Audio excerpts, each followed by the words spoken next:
Voici la traduction du texte en français. Isack Hadjar est constamment associé à une promotion chez Red Bull suite à sa performance remarquable lors des 10 premières compétitions de cette saison. Helmut Marko a discuté de la possibilité d'échanger Hadjar et Tsunoda, particulièrement maintenant que Lindblad semble de plus en plus susceptible d'entrer en Formule 1.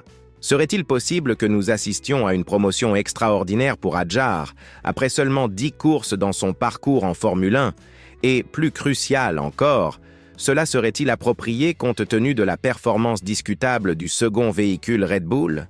Red Bull fait face à des défis significatifs avec sa seconde position.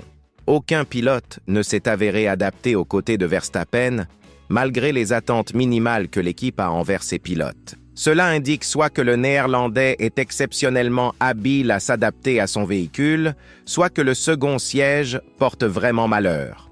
Néanmoins, cela n'empêche pas Red Bull de continuer sa recherche du prochain pilote compétitif pour former un duo avec Max, et après avoir évalué les capacités de Lawson et Tsunoda, Isack Hadjar est le prochain sur la liste. Le Français a connu une saison exceptionnelle jusqu'à présent.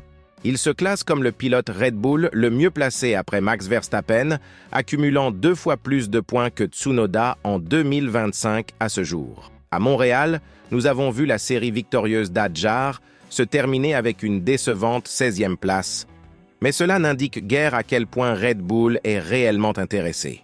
Tsunoda deviendra agent libre à la fin de la saison et après avoir échoué à marquer des points lors de 3 courses consécutives, l'équipe autrichienne envisage un remplacement potentiel pour déterminer si Hadjar pourrait concourir plus efficacement dans la RB21. Isack lui-même a abordé ce scénario, exprimant sa joie concernant son lien avec Red Bull, démontrant sa performance exceptionnelle en tant que pilote de Formule 1. Développant davantage, Hadjar a déclaré « Je ne me sens pas encore prêt pour le poste, mais je l'accepterai si on me l'offrait parce que je suis un compétiteur. Ce qui me motive, c'est de concourir contre les meilleurs au niveau mondial. Avoir Max comme coéquipier m'apprendrait énormément. Je m'entends bien avec Max. Il est très détendu. Il s'entend avec tout le monde tant que les choses restent professionnelles sur la piste. Il sera fascinant d'observer comment Red Bull gérera cette situation car le PDG de Racing Bulls, Peter Bayer, espérait que l'équipe autrichienne laisserait Hadjar tranquille. Son développement prouve que Racing Bulls sert de concurrent solide et ne devrait pas être sous-estimé, surtout en ce qui concerne le développement de jeunes talents. Mais cela révèle aussi une autre réalité brutale. Performer bien chez Racing Bulls ne garantit pas automatiquement le succès chez Red Bull.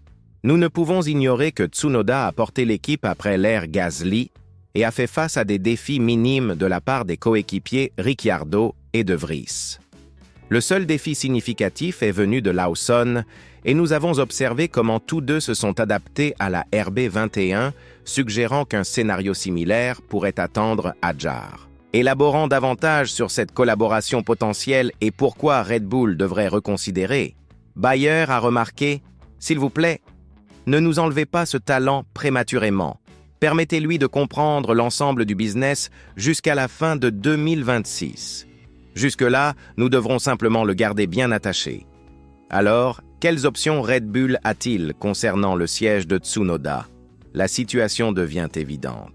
Un second pilote performant est nécessaire pour rester compétitif dans le championnat des constructeurs. De plus, Red Bull a encore besoin d'être rassuré par Verstappen qu'il restera partie intégrante de leur projet au-delà de 2026. Bien que le quadruple champion du monde semble peu susceptible d'activer sa clause de sortie, les rumeurs persistantes impliquant Mercedes et Aston Martin créent de l'incertitude pour Red Bull sur cette question, précisément pourquoi ils doivent envisager un avenir potentiellement sans Max.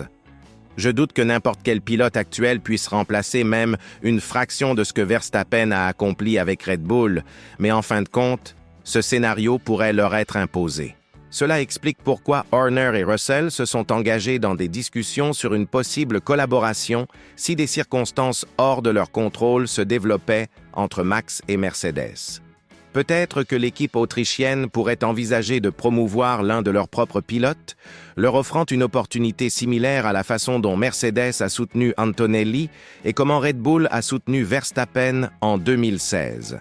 Selon Marco, Hadjar possède un talent qui nécessite des opportunités supplémentaires pour faire ses preuves, ayant été qualifié de révélation de la saison par le vétéran autrichien.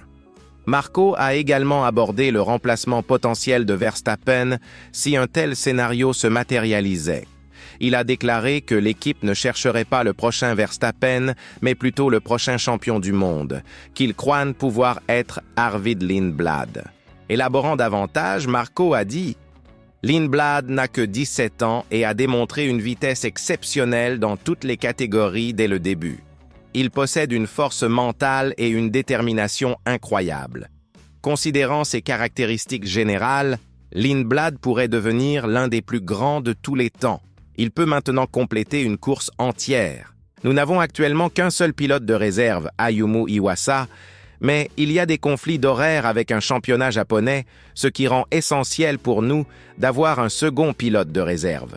Le jeune qui concourt actuellement en Formule 2 a obtenu sa super licence, et bien qu'il soit peu probable qu'il reçoive une promotion cette année, les circonstances pourraient changer rapidement si Hadjar était promu aux côtés de Max.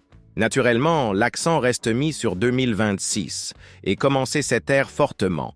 Mais dans le championnat des pilotes, Verstappen n'a pas encore abandonné le titre. Suite à sa forte performance à Montréal, les McLaren ne peuvent pas entièrement croire qu'un de leurs pilotes assurera le championnat. Si Hadjar reçoit une promotion chez Red Bull pendant la pause estivale, il doit embrasser la mentalité d'équipe ultime, mais en fin de compte, il gagnera une expérience inestimable et des connaissances nécessaires s'il reste avec l'équipe au-delà de 2026. Selon Hadjar, une grande partie de son succès provient du fait que ses données restent indisponibles pour les autres, ce qu'il considère comme extrêmement bénéfique. Abordant cette situation plus en profondeur, Hadjar a remarqué « Prenez Max comme exemple. Ce qui m'impressionne cette saison, c'est sa performance en qualification. Pendant Q1, Q2, même la première tentative en Q3, vous ne le considéreriez peut-être pas comme un prétendant à la pole position. Pourtant, malgré son expérience extensive, il parvient à extraire encore plus lors de cette tentative finale sous pression. Il combine tout parfaitement et découvre du temps supplémentaire. J'analyse Max par curiosité. Il n'est pas mon adversaire actuellement. J'examine principalement les voitures de milieu de grille par intérêt. Je veux comprendre ce qui constitue une performance de haut niveau. Red Bull devrait-il envisager de promouvoir Hadjar dès 2025? Il présente certainement un cas solide avec son impressionnant début de saison, mais je dois souligner à nouveau, cela ne garantit pas qu'Hadjar excellerait également dans la RB21. Nous avons observé à plusieurs reprises à quel point cette voiture est sensible et combien les coéquipiers de Max trouvent difficile de s'adapter à sa nature agressive. Par conséquent, cette promotion potentielle pourrait potentiellement nuire à la carrière d'Hadjar. Néanmoins, cela reste l'objectif fondamental de Racing Bulls, développer des talents pour Red Bull. Ils n'ont pas encore atteint l'indépendance complète concernant les deux championnats, et jusqu'à ce que cela se produise, chaque pilote de l'équipe basée à Faenza doit expérimenter être le coéquipier de Max. De nombreux pilotes talentueux ont vu leur potentiel diminuer par Red Bull, incluant Albon et Gasly, mais en fin de compte, les juniors comprennent qu'ils doivent faire leurs preuves dans cet environnement. Concernant Lindblad, il doit encore entrer en Formule 1 et démontrer ses capacités. Encore une fois, Red Bull semble peu susceptible de le mettre directement sous pression avec une promotion immédiate, mais clairement, ils ont des plans significatifs pour lui dans le futur. Tout au long de cette situation, Tsunoda se trouve dans une position précaire. La performance du pilote japonais a été quelque peu décevante, et bien que nous ne puissions pas le blâmer entièrement, il a reconnu que cette promotion représentait son rêve depuis ses débuts en Formule 1 en 2021. L'opportunité existe maintenant, et il la manque. Malheureusement, il ne resterait probablement pas chez Red Bull si un remplacement se produisait par Hadjar ou peut-être même Lindblad. Yuki appartient à Racing Bulls depuis l'époque Alpha Tauri, précisément 5 ans, et Horner a fermement déclaré qu'il n'y a aucune valeur à servir comme équipe de développement pendant 5 ans sans avancement. Considérant tout ce qui a été discuté, croyez-vous qu'Hadjar recevra une promotion chez Red Bull en 2026, ou peut-être même au milieu de 2025? Et plus important encore, cela suggère-t-il automatiquement une promotion pour Lindblad chez Racing Bulls? Partagez vos pensées dans les commentaires ci-dessous et après cela, assurez-vous de cliquer sur la vidéo qui apparaît maintenant sur votre écran.